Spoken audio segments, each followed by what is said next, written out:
Hi hello friends, உங்கள் pan கார்டை இன்னும் ஆதாருடன் லிங்க் பண்ணாமல் இருக்கீங்களா? அப்போது உங்கள் பேன் கார்டு என்ன ஆகுன்னு தெரிஞ்சுக்க இந்த வீடியோவை ஸ்கிப் பண்ணாமல் ஃபுல்லாக பாருங்கள். பேன் கார்டை ஆதாருடன் இணைய மத்திய அரசு பல கால அவகாசங்களை தந்தது. முதலில் 1 வருட கால அவகாசம் தரப்பட்டது. அதன் பிறகு 6 மாதம் கூடுதலாக கொடுக்கப்பட்டது. அதற்கு பிறகும் பான் ஆதார் கார்டுகளை இணைக்காதவர்களிடமிருந்து 500 ரூபாய் அபராதமாக பெறப்பட்டது.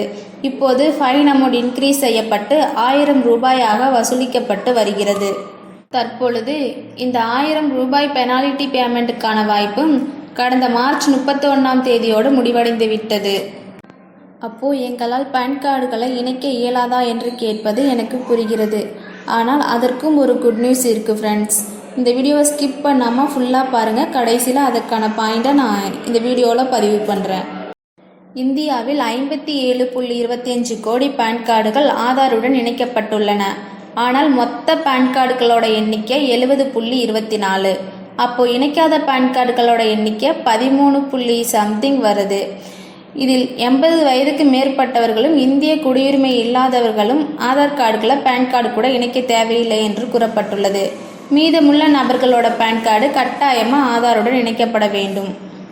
அப்படி இணைக்கவில்லை என்றால் உங்களுடைய பேன் கார்டு ஆட்டோமேட்டிக்காகவே செயலிழக்கப்படும். அதாவது நீங்கள் பேன் கார்டு வச்சிருந்தாலுமே அதை ஒரு ஆவணமாக நீங்கள் பயன்படுத்த முடியாது. அது மட்டும் இல்லாமல் உங்களுடைய ஃபைனான்ஸ் டிரான்சாக்ஷன் தடை செய்யப்படும். பான் எண்ணை ஆதாருடன் இணைக்கவில்லை என்றால் ITR தாக்கல் செய்ய முடியாது. பேங்க் தொடர்பான டிரான்சாக்ஷனுமே நிறுத்தப்படும். அரசு மூலமாக உங்களுக்கு வழங்கக்கூடிய எந்த ஒரு ஸ்கீமுக்குமே உங்களால் பேன் கார்டை யூஸ் பண்ண முடியாது.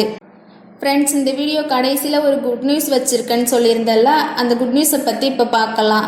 மிஸ் பண்ணாமல் உங்களோட வாய்ப்பை பயன்படுத்திக்கிங்க. இதுதான் உங்களோட கடைசி வாய்ப்பாக நினச்சி யூஸ் பண்ணிக்கிங்க. இந்த 1000 ரூபீஸ் பெனால்டி பேமெண்ட்டுக்கான வாய்ப்பு கடந்த மார்ச் 31ஓட முடிவடைந்து விட்டது. அதற்கப்புறம் பேன் கார்டு ரத்து செய்யப்படுவதாக தெரிவிக்கப்பட்டுள்ளது. இருந்தாலும் நான் தற்பொழுது பேன் கார்டு ஒன்றினை 1000 ரூபீஸ் பெனால்டி பேமெண்ட் செலுத்தி ஆதாருடன் லிங்க் செய்து பார்த்தேன். 48 ஹவர்ஸில் லிங்க் செய்யப்பட்டு விட்டது. நீங்களும் இதுவரையில் லிங்க் செய்யாமல் இருக்கிறீர்கள் எனில் லிங்க் செய்ய இதை ஒரு வாய்ப்பாக எடுத்துக்கொண்டு டைம் வேஸ்ட் செய்யாமல் உடனே இதனை பயன்படுத்தி கொள்ளுங்கள். உங்களுடைய பேன் கார்டை ஆதாருடன் எப்படி லிங்க் செய்வது என்பது பற்றிய தகவல் தேவைப்பட்டால் கமெண்ட் செக்ஷனில் கமெண்ட் பண்ணுங்க ஃப்ரெண்ட்ஸ். மேலும் தகவல்களை தெரிஞ்சுக்க நம்ம அன்பின் செவி சேனலை சப்ஸ்கிரைப் செய்து வச்சுக்குங்க.